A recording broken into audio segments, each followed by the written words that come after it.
Sir, पहले नाज Bloch ने भी इसी किस्म के इल्जामात लगाए थे और आज आयशा गुल अलई भी पीटीआई छोड़ गई हैं। क्या वाकई खवातीन की इज्जत नहीं की जाती पीटीआई में? हमारी जो चीफ व्हिप है वो खातून है, हमारी डिप्टी स्पीकर खैबर पख्तूनख्वा की वो खातून है, हमारे जो पार्टी में सैकड़ों खवातीन जो हैं वो रोज़ाना शामिल हो रही हैं। हमारे जलसों में रोज़ाना जो जलसे होते हैं, वाहिद पार्टी है जिसके जलसों में खवातीन आती हैं। तो ये कहना कि ये ऐसा नहीं है, तो इसका तो सब सामने जाहिर हो रहा है कि ये तो एक कोई सब्सटेंटिव बात नहीं है। जो छोड़ के जाते हैं वो गुफ्तगू करते हैं, अलबत्ता इनके छोड़ के जाने से ये लगता यूँ है कि एक जब आप एक माफिया से टक्कर लेते हैं तो इस तरह के वाक़यात होते हैं। और फिर जिस तरह के इल्ज़ामात आए हैं इससे तो मुझे लग रहा है कि ये पहला भी नहीं है।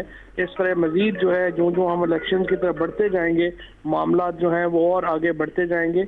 और पीटीआई के लोगों को यकीन होना चाहिए कि जब भी आप इतने ताकतवर माफिया से लड़ाई लड़ते हैं तो फिर इस तरह की बातें होती हैं और उसको आप इग्नोर करें और अपने मिशन पे तवज्जो रखें। ठीक, उन्होंने ये भी कहा है कि पार्टी वर्कर्स एहतजाज करते रहे मगर किसी ने सुनी नहीं। तो किस किस्म के इख्तिलाफात थे आयशा गुल अलई को, और क्या वो डिस्कस नहीं किए जाते थे पार्टी इजलासों में?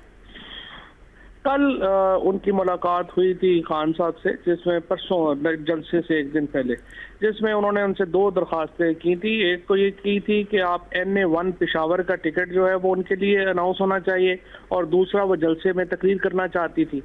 ये दोनों मुमकिन नहीं था, इसलिए कि अभी तक हमने किसी भी एक भी हल्के में टिकट अनाउंस नहीं किया। तो वो उसके ऊपर खान साहब ने यही कहा कि जब जो पार्लिमानी बोर्ड बनेगा वो फैसला करेगा कि क्या करना है क्या नहीं करना है।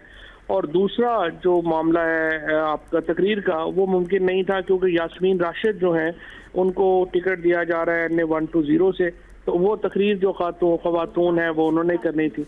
तो इसके ऊपर उनका है, लेकिन मुझे नहीं लगता कि ये कोई बेसिक वजह है छोड़ने की, ये उन्होंने बहाना ही बनाया है। जिस तरह की गुफ्तगू उनकी तरफ से हुई है वो तो एक बड़े प्लान का हिस्सा लगती है। बड़े प्लान का हिस्सा लगती है। क्या समझते हैं, क्या पहले से ही किसी पार्टी से राबते में थी आयशा गुल अलई?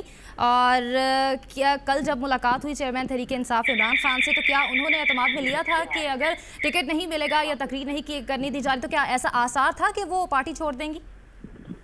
मेरा ख्याल है ऐसे आसार तो नहीं थे, क्योंकि उन्होंने इस तरह की कभी कोई बात नहीं की है। और भी लोग थे जो जाहिर है कि टिकट्स और पार्टी के ऊपर करना चाहते हैं, लेकिन ये जो आयशा गुल अलई हों या नाज बलोच हों, ये इनको ज़रा दूसरी पार्टीज की तरफ से ल्योर करना आसान है, क्योंकि इनकी अपनी कॉन्स्टिट्यूंसी नहीं है, इनका जाहिर है वोट बैंक तो अपना नहीं है। सो ये स्पेशल सीट्स के ऊपर कॉन्सेंट्रेट करते हैं, स्पेशल सीट्स चाहते हैं, और ये चाहते हैं कि इनका जो काम है वो इनको जो है वो आसानी से वो एडजस्टमेंट जो है वो मिले। लेकिन लेकिन मुझे लग रहा है कि ये एक बड़े प्लान का हिस्सा है। शायद इसमें और भी अभी जो वाक़यात नज़र आ रहे हैं उसमें शायद और भी वाक़यात